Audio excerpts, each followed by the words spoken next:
Hello VC, welcome to another video. This is James with you here on Wednesday morning. This is a response for Steve, Flipside CT, who's instigated this thread. It's called Albums Under the Radar.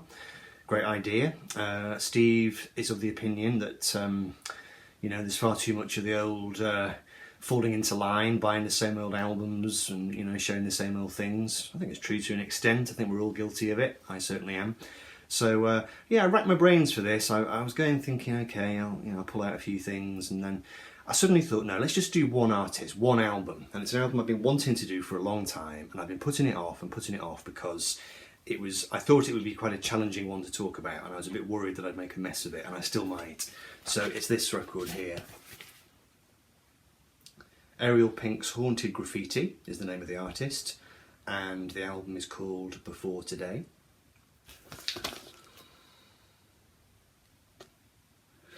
Ariel Pink.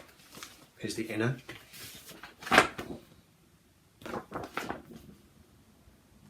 Okay, so who is Ariel Pink? What is this all about? Well, I came across this album because I've been reading a book, a fantastic book actually, called Retromania by the music journalist Simon Reynolds. And in that book, he talks a lot about the past, you know, pop music past, where things get recycled round and round, and it's very difficult as we move into the 21st century to come up with anything new. And his main argument in the book is that, you know, music for the last 10 or so years has basically just been retreading things that have already happened. But then he started talking about a musical movement, and let me get this right now, let me consult my notes. Okay, the hypnagogic pop style, which apparently inspired chillwave in the mid-2000s, also related to the British subgenre, which is called hauntology. And what these artists all have in common is they deliberately set out to evoke the past in their music, but they don't do it just in a kind of tired, old, boring way, let's just churn out some old riffs. But they sort of try and do it in a very kind of dreamy, inventive sort of way. I've heard it described as music that evokes nostalgia for futures that never happened. I'm not sure if that makes any sense. Anyway, Ariel Pink came up at the same time as a few other artists in the 2000s, and they were championed as evoking this very kind of dreamy, nostalgic sound, which referenced back to previous pop eras, but did it in a way that was quite individual and unique. I need to consult my notes again. I knew this was going to be a hard album to talk about. Okay, let me just give you a bit of background. Ariel Marcus Rosenberg is his real name. Now this is the guy here. Let's see where he is. That's him. Okay. Was born. His name, Ariel Marcus Rosenberg. I've said that already. He's an American singer-songwriter, multi-instrumentalist. Now this is all taken from Wikipedia, so I'm not to blame for anything which sounds pretentious. His music is characterised by lo-fi sound that draws heavily on the influence of 1970s and 80s pop radio and cassette culture. Now that's really important. Before he made this album, which is on 4AD, Ariel Pink released a string of very, very strange lo-fi albums, which were basically, as far as I understand it, recorded straight onto cassette. They were sort of cassette albums. They were deliberately lo-fi. They featured lots of tape hiss. And Ariel Pink himself, he learnt to play all the instruments that he plays, and he is a multi-instrumentalist, you know, he plays guitar, piano, bass, whatever. He learnt to play all those instruments simply by making up songs and recording them onto cassette. So if you hear his early albums, and I do have them on CD somewhere, but I couldn't put my hands on them. I mean, they're very, very rough to listen to, purposefully, you know, really. I mean, he took lo-fi to new directions, really, you know, or to new heights.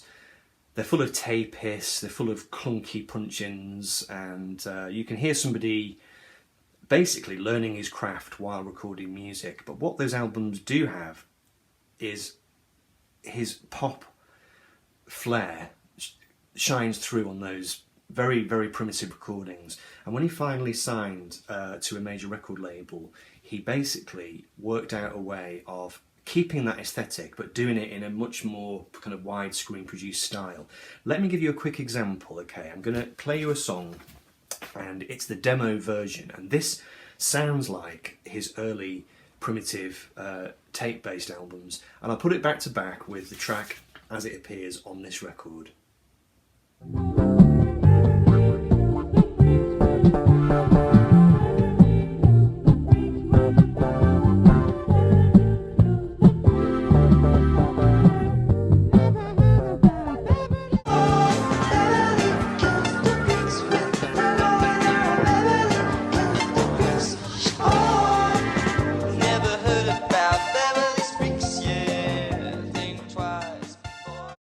So you can hear there, it's the same song obviously, but he decided, I think finally, to try and get a bit more sonic detail and precision into his music. So what you get now on Ariel Pink albums, you still get that kind of weird, fuzzy, straight to cassette ethic, but done in a proper studio with proper recording values.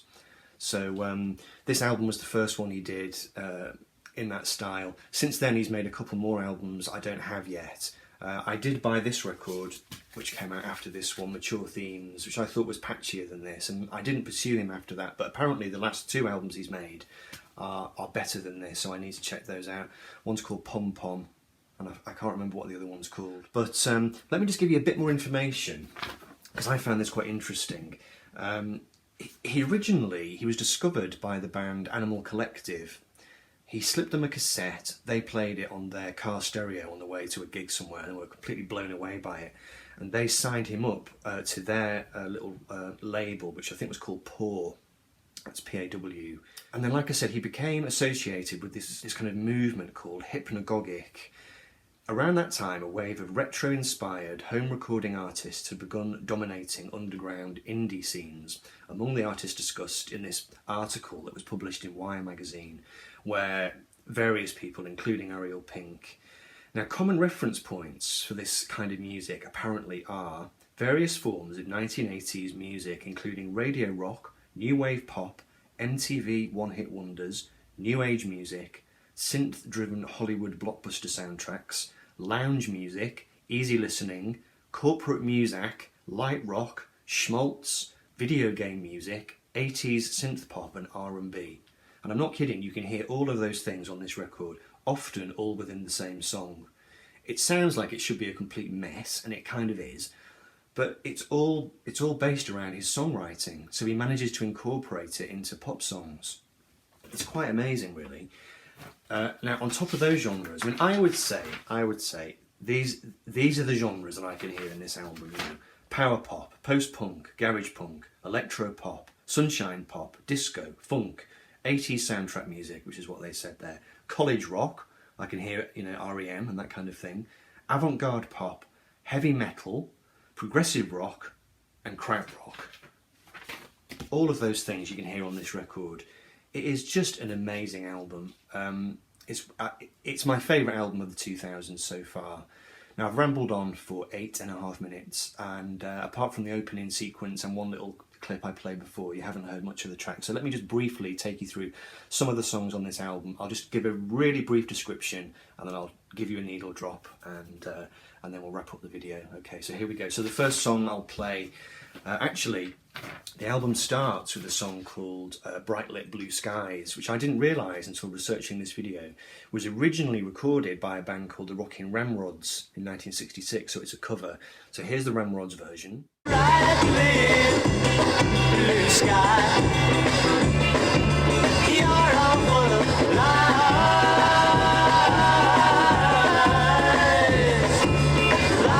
And then here's Ariel Pink's version. Bright lit blue sky, you're full of lies. So yeah, I mean, that is basically a kind of headlong, day glow, power pop rush with a twist of garage rock from the 60s, you know, fantastic. Then we have the song Fright Night, which I would characterise as woozy, filter sweep ridden dream pop with a deeply nostalgic feel.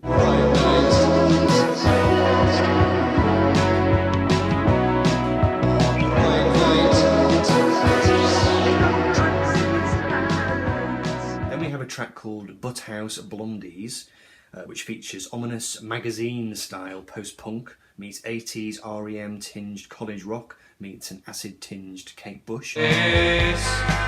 She used to be this way at 16. Now she knows that she can't breathe. Can't Hear My Eyes is smooth Roxy Music Avalon-style yacht rock meets smooth 80s chart pop by way of the more commercial side of the Doobie Brothers. Make my eyes go boom, and that tells me I need you soon, but I can't hear my eyes. They don't speak, they just despise. Little Wig, prog psych guitar power chords and an atmosphere of barely concealed pandemonium.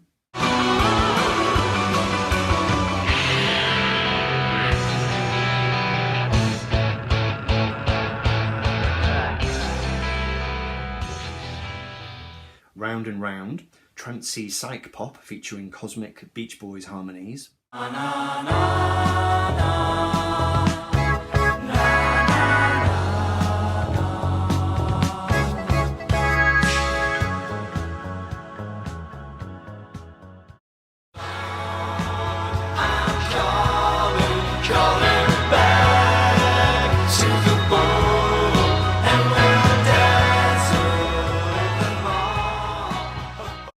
Menopause Man, pulsating electro rock with dead-eyed zombie vocals. Lady, I'm a lady from today.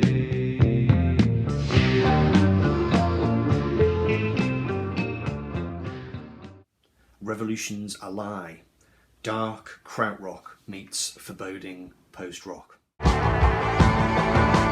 Revolution's a lie. Revolution's a lie.